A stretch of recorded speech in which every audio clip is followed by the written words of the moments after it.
Okay, for our next science experiment, for cycle 2, week 16, we have breakthrough, which is demonstrating how shape of an object affects its falling speed. So earlier today, we had Liberty cut out 2 identical sized pieces of paper. So they're the exact same shape, size, the same weight. I cut a slit in this one, and what we're gonna do is fold it and put some tape on it to make it into a different shape. And then we're gonna put the same amount of tape on this flat piece of paper that's gonna stay flat, just to make sure that they're the same weight. Okay, let's try that. Okay, so now we have 2 identical sized pieces of paper, but one is taped into a cone shape. They did art on their paper. Don't mess with that. And then we put the exact same size piece of tape on this flat piece of paper to make sure that they are the same weight. Okay, Liberty, go ahead and stand up. And you take this one. And Glory, you take this one, and I want you to stand next to each other. You're gonna hold it flat, tip it around. Huh? Okay, girls, so you have to hold them at the exact same height. The bottom of your cone, Liberty, the bottom of your cone. Yep, and her piece of paper at the same height. Okay, separate them a little bit. And then a little bit more so they don't bump into each other. And then drop them. Okay, try again. I want you to both hold them kind of above your head, but at the same height, so we have more time to see.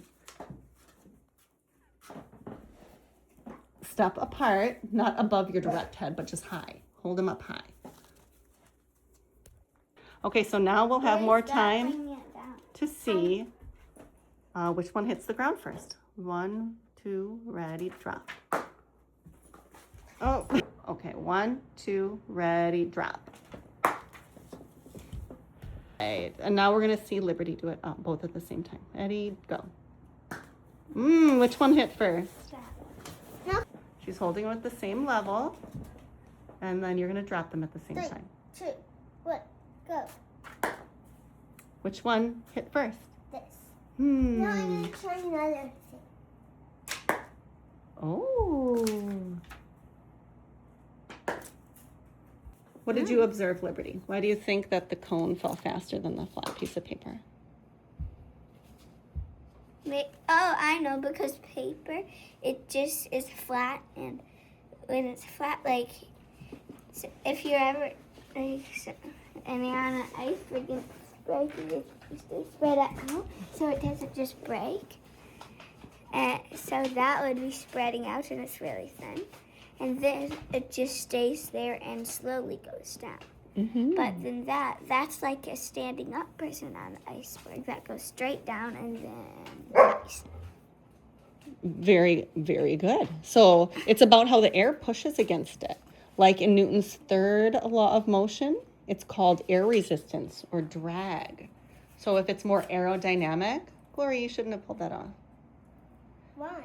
Aerodynamic means it can cut through the air faster, because remember how we learned in past years that air has mass? So there's stuff, it's got weight and mass, and it pushes against stuff. And the shape of the cone gives it less. Glory, no! That's gonna break it. Less surface area to push against, to have resistance and drag on. So it was an aerodynamic shape. And so you can notice, like when we're doing paper airplanes, or when you see like cars, race cars and airplanes, and how they're shaped, sometimes you can race like boats, they're shaped in an aerodynamic way so they don't hit the air as hard, and the air can go right around them, and they'll have less resistance or drag.